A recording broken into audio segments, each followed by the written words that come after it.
I'm not trying to brag, but low key, I was a full-time sales associate at the True Religion brand jeans at the Beverly Center. Full-time hours, sweetheart. Okay, 40 hours a week. Qualified for health care, couldn't afford it. Qualified. Could have got a 401k too. And the biggest lesson of learning there that I discovered was poor people don't know how to lie to pretend to be rich. They don't have the tools to really sell it. It's in the accessories, it's in the cologne, or the lack of cologne, it's in the socks. How thin is your shirt? I'm clocking all of this to decide how many $700 jeans you can afford. You look like you can afford 10. I'm really trying to do the math.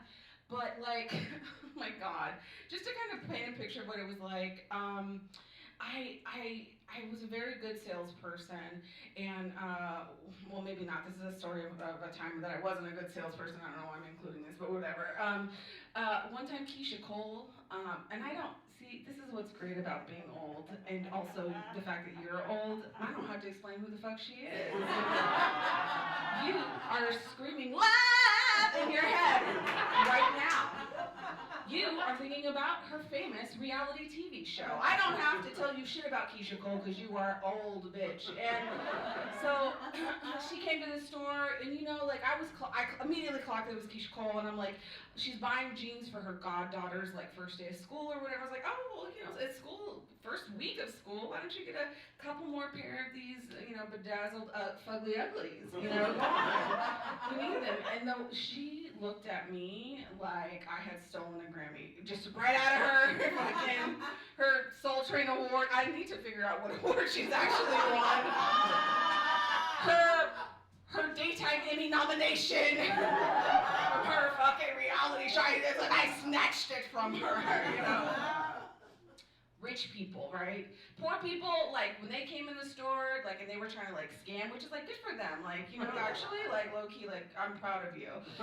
They would come in and they were doing the shit wrong. They'd walk in the store and be like, yes, I'll take every size 32 you have in the store. It's bitch, you're not even gonna try them on?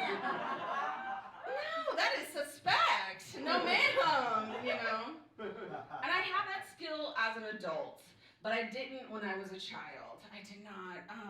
So I went to, I was poor, as maybe I mentioned, I don't know, you gathered. I grew up poor, and the best part about that was getting scholarships to shit. So I got a scholarship to Girl Scout camp, which was so cool, except for the day I showed up, and I was the only black kid there, and I was like, oh, everybody is white and rich. Just assume, just off the bat, that's how deep in the hood I was. I just assumed if you were white, and I had a white mom, I just thought that it was equating in my mind that everybody had way much more money than me, and so I was like, how am I gonna fit in? I can't, I know, I'm gonna lie. I'm going to say that I am also rich, but I didn't have the tools, I didn't know the game, so I was doing it wrong. I live in a mansion with a slide that leads from my bedroom and it swoops down into my Olympic-sized pool where I hop in and then I jump out onto 2 trampolines where my 3 Dalmatian puppies hang out with me all day. Just kind of,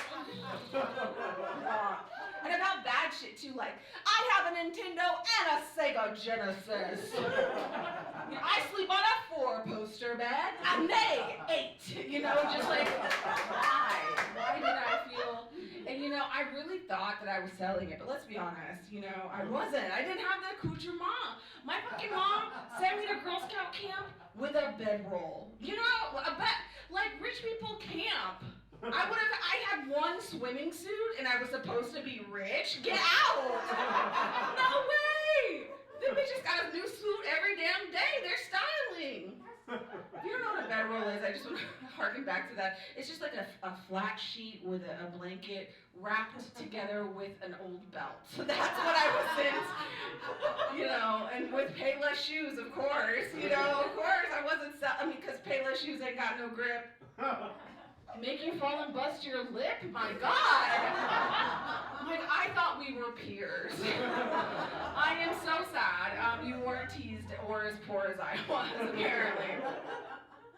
No, I just really thought I was getting my life. I was there for a week, really mixing and mingling with the other rich white girls, just really giving it, except for, like, there was one girl who didn't believe it. She wasn't on board. She, camp counselor, flat-chested, braces, untreated scoliosis. She wore her hair, it was the 90s, so she wore her hair in those crispy bangs that are shaped like, C for cunt, just like right stiff against her forehead. Meredith is her name, not important. She was Episcopalian, also not important, but adds color to her, makes her a 3D person. Yeah, she's like, oh, Madison, I'm sorry, how many dogs did you say you had? 7! And I have two bikes, and one of them is a mountain bike. My parents are together, just lies. That I thought, would pass as, rich people stuff. Now, the height of sophistication in the 90s for children were award ceremonies. That was the thing to marcate time or whatever. Marcate? To mark time for children. I don't know why they were into just giving us reams and reams of paper. You were here, we know, we're destroying the planet. And, we had it was one of those best of type of situations. So it was best singer. And I, rightfully assumed as the only black girl there that I was the best singer at camp, fair enough. And also probably best dancer. I was like, damn, I'm gonna really sweep these awards right now. Man, I'm funny.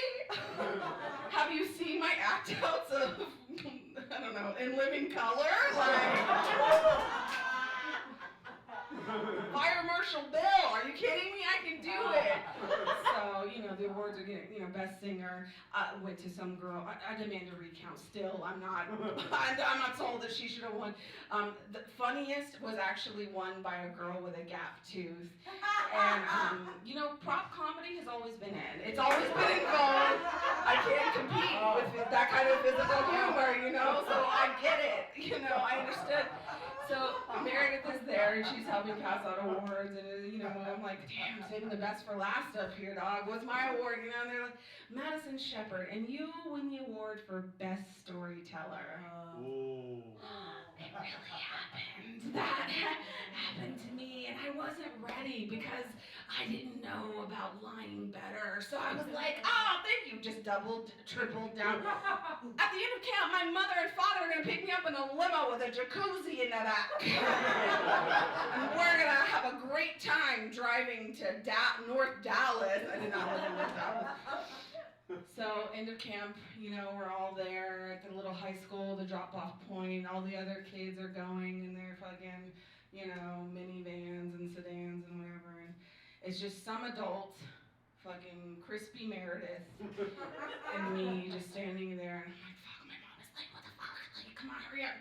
I was hoping I could sort of slip away, but of course Meredith was like, I gotta see this, So, here's my mom coming across the parking lot, running as quickly as she can. I'm like, oh, Maddie, I'm sorry, I missed my bus transfer. The 485 only runs hourly on Sundays. And Meredith just looks at me, and I look at her. I told you I have a limo.